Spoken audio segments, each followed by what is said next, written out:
Hello, my friend. This is Clyde. 3 in 1, 1 in 3. Psalm 139, verses 23 and 24 says, Search me, God, and know my heart. Test me and know my anxious thoughts. See if there is any offensive way in me, and lead me in the way everlasting. 1, 2, 3. Mark, set, go. A, B, C. Wind, fire, rain. What am I doing? I'm just sharing with you a simple pattern that seems to be a built-in feature of our daily lives, the pattern of 3. Somehow we have evolved to see 3 as a powerful benchmark. Now, mind you, I am not professing that this is absolute, but I choose to start there to arrest your attention to the more important thing that I want us to consider today. How do we live successful lives? No, this is not a motivational speech, nor is this intended to be a quick fix recommendation for a better life. But come with me as we explore the text that we started off with. I don't know that we will emerge with another obvious 3-part formula. What I know, however, is that the Bible gives us a model of how we can get to a better place in life, how we can overcome, win, succeed as children of God. That was intended to be another 3-peat.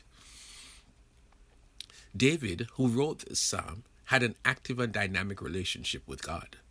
In fact, this relationship was so special that before we even met David in person in 1 Samuel 16, we read 3 chapters earlier that God had chosen him to be the next king of Israel after the failures of King Saul.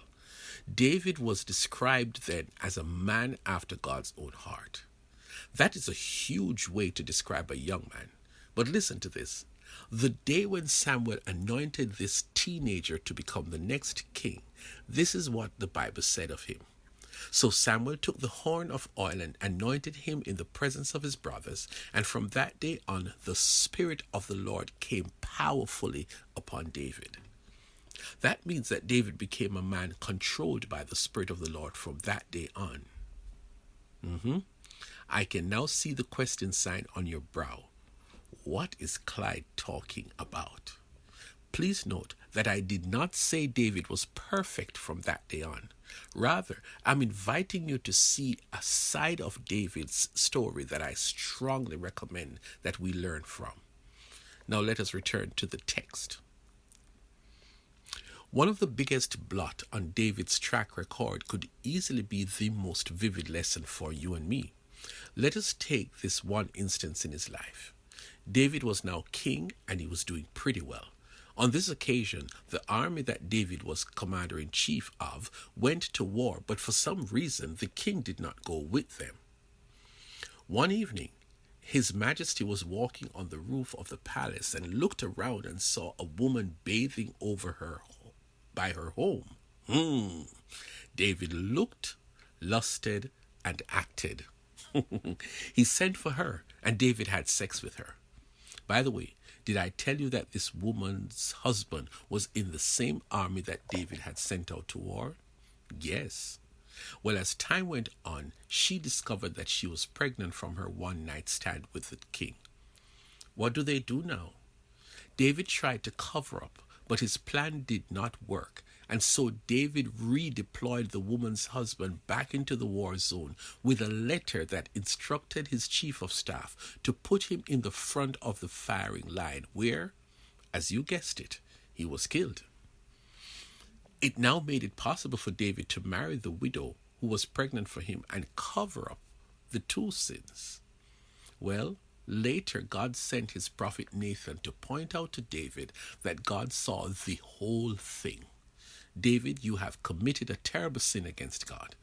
David was horrified, embarrassed, devastated that as a man after God's own heart, as a man who had the Spirit of God with him, that he could do such a despicable act.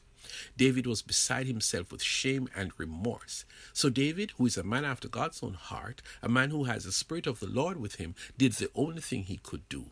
He turned to God. In Psalm 51, we see David walking through the text we are contemplating. The first thing that David did was confess. Really confessed. That is what our text says. To confess is to acknowledge that you have sinned. You can cover your sin from others, but don't try that with God. David, in a sense, started by taking ownership of his wrong, and that led to confessing to God that he had done something wrong. The text says, "Search me, God, and know my heart. Test me and know my thoughts." Are you still there? Step 2. He asked God to do a complete job of cleansing. David went all the way. David asked for a transplant of heart. Seriously, David asked God, "Create in me a clean heart and renew a right spirit within me." There is no sense in being sorrowful of the wrongs you do, but then you don't ask God to forgive you and to commit to doing better. David was so determined not to repeat that he asked God to remove the heart that led him to sin and give him a new heart that will not be prone to sin. That is what Jesus does when we confess. He forgives. The third thing David did was promise God that he would live right. It won't happen again. That is the clincher. Where do we go from here? Now that I have confessed and asked for and received forgiveness, then what? The last line of the text says, "And lead me in the way everlasting." God, please lead me in right living because I don't want to go back to doing the wrong things. 1, 2, 3. There is the big step, giving God full control of your life so that you won't have to slip and slide again. Number 1, confess. Number 2, ask for forgiveness. Number 3, decide to let Jesus lead you in the path of righteousness.